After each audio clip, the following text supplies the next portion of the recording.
ಸೊಸೆಯಾಗಿ ಈ ಮನೆಯನ್ನ ಬೆಳಗುವ ಜ್ಯೋತಿಯಾಗಿ ಬಾಳ್ಬೇಕೆಂಬ ಆಸೆಯನ್ನು ಹೊತ್ಕೊಂಡು ಬಂದಿರುವೆ. ನನ್ನ ಆಸೆಯನ್ನು ಈಡೇರಿಸು ತಂದೆ, ನನ್ನ ಆಸೆಯನ್ನು ಈಡೇರಿಸು.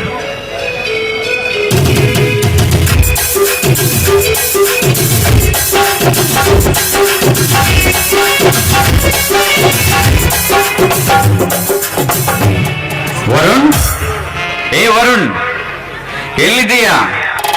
ಏನು ಮಾಡುತ್ತಿರುವೆಯೋ? ಊಟ ಮಾಡಿದೆಯೇನೋ ವರುಣ್? ಏ ವಿನೋದಿನಿ ರೀ, ಇವ್ರೆ ನಿಮ್ದು ಊಟ ಆಯ್ತಾ? ಊಟನಾ? ಏನ್ ಕೇಳ್ತಾ ಇದ್ದೀರಾ? ಊಟ ಅದು ನಿಮ್ಮನ್ ಬಿಟ್ಟು ನಾನು. ಅಯ್ಯೋ ಅದೇ, ಇಂದು ನಮ್ಮ ನಮ್ಮ ಮೊದಲ ರಾತ್ರಿ ಅಲ್ಲವೇ? ನೋಡಿ ವಿನೋದಿನಿ ಅವರೇ, ನಾನು ಯಾವುದೋ ಕೆಲಸದ ನಿಮಿತ್ತ ಹೊರಗಡೆ ಹೋಗಿದ್ದೆ, ಬರಲು ಸ್ವಲ್ಪ ತಡವಾಯಿತು. ಪರವಾಗಿಲ್ಲ, ನೀವು ಊಟ ಮಾಡ್ತೀನಿ ಅಂದ್ರೆ ನಾನು ಬಡಿಸ್ತೀನಿ, ಬನ್ನಿ ಹೋಗೋಣ. ಅದು ನಾನು ಏನ್ರಿ ಅದು ನಾನು ಅಂದ್ರೆ? ಏನಿಲ್ಲ, ನಾನು ನನ್ನ ಗೆಳೆಯರೊಂದಿಗೆ ಊಟ ಮಾಡಿ ಬಂದೆ. ದಯವಿಟ್ಟು ನನ್ನನ್ನು ಕ್ಷಮಿಸು. ನಿಮ್ಮದು ಊಟ ಆಯ್ತು ಇವರೇ? ಅಯ್ಯೋ, ಅದು ನಾನು ವರುಣಿಗೆ ಎಷ್ಟು ಹೇಳಿದೆ ಬೇಡ ನೀವು ಬಂದ್ಮೇಲೆ ಊಟ ಮಾಡ್ತೀನಿ ಅಂತ, ಆದ್ರೆ ಅವನು ಅದಕ್ಕೆ ನನ್ನ ಜೊತೆ ಊಟ ಮಾಡ್ಲೇಬೇಕು ಅಂತ ಹಠ ಹಿಡ್ದ, ಅದಕ್ಕೆ ನಾನು ಊಟ ಮಾಡ್ಬಿಟ್ಟೆ. ನನ್ನನ್ನ ಕ್ಷಮಿಸ್ಬಿಡಿ. ಚೀಚೆ, ಇಷ್ಟಕ್ಕೆಲ್ಲ ಕ್ಷಮೆ ಕೇಳುವುದೇ? ನೋಡಿ ಇವರೇ, ನೀವು ನನ್ನನ್ನ ವಿನೋದಿನಿ ಅಂತ ಕರಿಬಹುದು, ನಾನು ನಿಮ್ಮ ಹೆಂಡತಿ. ಅವರೇ ಇವ್ರೆ ಅಂತ ಹಾಗೆ. ಹೌದಾ?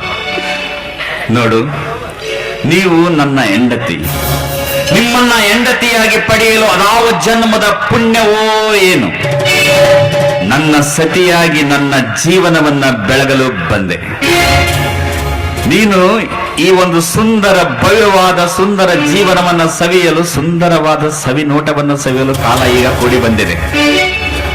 ಅಮ್ಮನ ಮಡಿಲಿನಂತೆ ಪ್ರೀತಿಯ ಕಡಲನ್ನ ತೋರುವ ನೀನು ನನ್ನ ಸತಿಯಾಗಿ ಬರುತ್ತಾಳೆಂದು ಕನಸಿನಲ್ಲೂ ಅಂದುಕೊಂಡಿರಲಿ. ನನ್ನ ಆರಾಧ್ಯ ದೇವತೆಯಾದ ನಿನ್ನನ್ನ ದಿನವಿಡೀ ಪೂಜಿಸಿದರೂ ಸಾಲದು. ಅಲ್ಲಿ ನೋಡು, ಆ ಚಂದಿರ ನಮ್ಮನ್ನು ನೋಡಿ ಏನೋ ಒಂದು ಆಲೋಚನೆಯಲ್ಲಿ ಇದ್ದಂತೆ ಕಾಣುತ್ತಿದ್ದಾನಲ್ಲವೇ? ಸಾಕು ಮಾಡಿ ನಿಮ್ಮ ಹೊಗಳಿಕೆಯನ್ನ. ಈ ನಿಮ್ಮ ಹೊಗಳಿಗೆ ಕೇಳಿ ಆ ಚಂದ್ರ ನಿಮ್ಮ ಮಾತುಗಳನ್ನು ಕೇಳಿ ಆಲಿಸಿ ಈ ಮಾತಿಗೆ ತಾಳ ಹಾಕೋದಕ್ಕೆ ಕಾತುರದಿಂದ ಕಾಯ್ತಾ ಇದ್ದಾನೆ. ನೋಡು, ಈ ನಮ್ಮ ಸುಂದರ ಸುಖದ ಸುಪ್ಪತ್ತಿಗೆಯ ಬಾಳಿನಲ್ಲಿ ಯಾವಾಗಲೂ ನಗು ನಗುತ್ತಾ ನಲಿಯುವ ಬಾಳು ನಮ್ಮದಾಗಬೇಕು. ನಲಿಯುವ ನಮ್ಮ ಬಾಳಿನಲ್ಲಿ ಮಗುವಂತಾಗ್ಬೇಕು. ನೀವು ತಂದೆ ಆಗ್ಬೇಕು, ನಾನು ತಾಯಿ ಆಗ್ಬೇಕು. ಅಯ್ಯೋ ಹುಚ್ಚಮ್ಮ, ಮೊದಲ ದಿನವೇ ಮೊದಲ ರಾತ್ರಿಯಲ್ಲಿ ಮಗು ಆಗಬೇಕಂದ್ರೆ ಹೇಗೆ? ಅಯ್ಯೋ, ನಾನು ಹೇಳಿದ್ದು ಹಾಗಲ್ಲ ರೀ. ಅದು ಎಲ್ಲ ಹೆಣ್ಮಕ್ಳಂತೆ ನನ್ಗೂ ತಾಯಿ ಆಗುವ ಬಯಕೆ ಅಷ್ಟೇ. ನೋಡು, ನಿಮ್ಮಂತೆ ನಾನು ಸಹ ತಂದೆಯಾಗಬೇಕೆಂಬ ಬಯಕೆ ಇದೆ. ಆದರೆ ಕಾಲ ಈಗ ಕೂಡಿ ಬಂದಿದೆ ಅಲ್ಲವೇ? ಅಯ್ಯೋ, ಅದು ಹಾಗಲ್ಲ ರೀ. ನಾನು ಹೇಳಿದ್ದು ಮತ್ತೆ ಹೇಗೆ ರೀ?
ದೇವ, ಆದಷ್ಟು ಬೇಗ ಈ ಕನಸು ನನಸಾಗುವಂತೆ ಆಶೀರ್ವಾದ ಮಾಡು.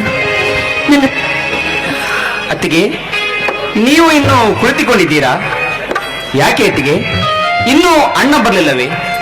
ಛೇ, ಅಣ್ಣನಿಗೆ ಬುದ್ಧಿಯೇ ಇಲ್ಲ. ಅದಕ್ಕೆ ನಾನು ನಿಮಗೆ ಹೇಳಿದೆ, ಅಣ್ಣ ಬರುವುದು ತಡವಾಗಬಹುದು ಎಂದು. ಸರಿ ಬಿಡಿ ಅತ್ತಿಗೆ, ನೀವು ಮೊದಲು ಊಟ ಮಾಡಿ, ನಾನು ಹೋಗಿ ಅಣ್ಣನನ್ನು ಕರೆದುಕೊಂಡು ಬರುತ್ತೇನೆ. ಬೇಡ ವರುಣ್, ಅವ್ರು ಏನಾದ್ರೂ ಕೆಲಸ ಇರ್ಬೋದು, ಅದಕ್ಕೆ ತಡ ಮಾಡಿ ಬಂದಿದ್ದಾರೆ. ನೀನು ಹೋಗಿ ಮಲ್ಕೋ, ಅವ್ರು ಬಂದಿಲ್ಲ, ನಾನು ಊಟ ಮಾಡ್ತೀನಿ. ಆಗಲ್ಲ ಅತ್ತಿಗೆ, ನಾನು ಹೋಗಿ ನೋಡಿಕೊಂಡು ಕರೆದುಕೊಂಡು ಬರುತ್ತೇನೆ. ಬೇಡ ವರುಣ್, ಅವ್ರು ಬರ್ತಾರೆ, ನೀನು ಹೋಗಿ ಮಲ್ಕೋ, ನಾನು ಅವರಿಗಾಗಿ ದಾರಿ ಕಾಯ್ತೀನಿ. ಸರಿನಾ? ಸರಿ ಅತ್ತಿಗೆ. ದೇವ, ನನ್ನ ಪತಿದೇವರ ಬರುವಿಕೆಗಾಗಿ ಅವರು ಹೀಗೆ, ಅವರ ಸ್ವಭಾವ ಹೀಗೆ ಅಂತ ತಿಳ್ಕೊಳ್ಳೋದಕ್ಕಾಗಿ ಕಾತುರದಿಂದ ಕಾಯ್ತಾ ಇದ್ದೀನಿ. ಆದಷ್ಟು ಬೇಗ ನನ್ನೆಲ್ಲ ಆಸೆಗಳನ್ನು ಈಡೇರಿಸು ತಂದೆ, ಈಡೇರಿಸು.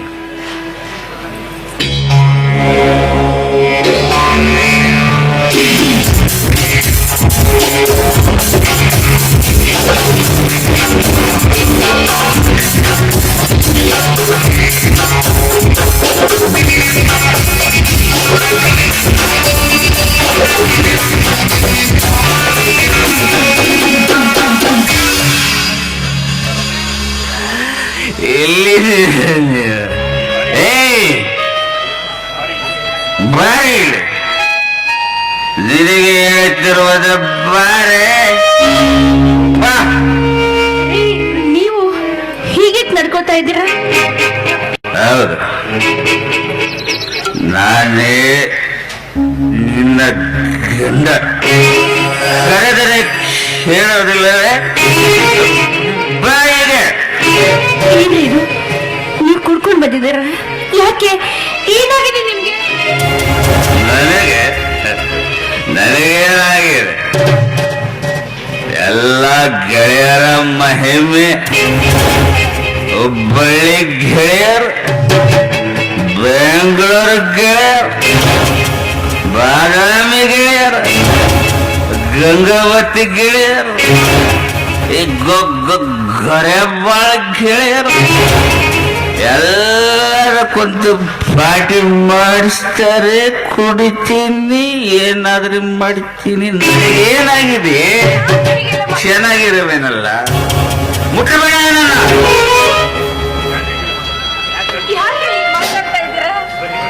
ಬನ್ನಿ, ಊಟ ಮಾಡಿ. ಮುಟ್ಟಬೇಡ. ದು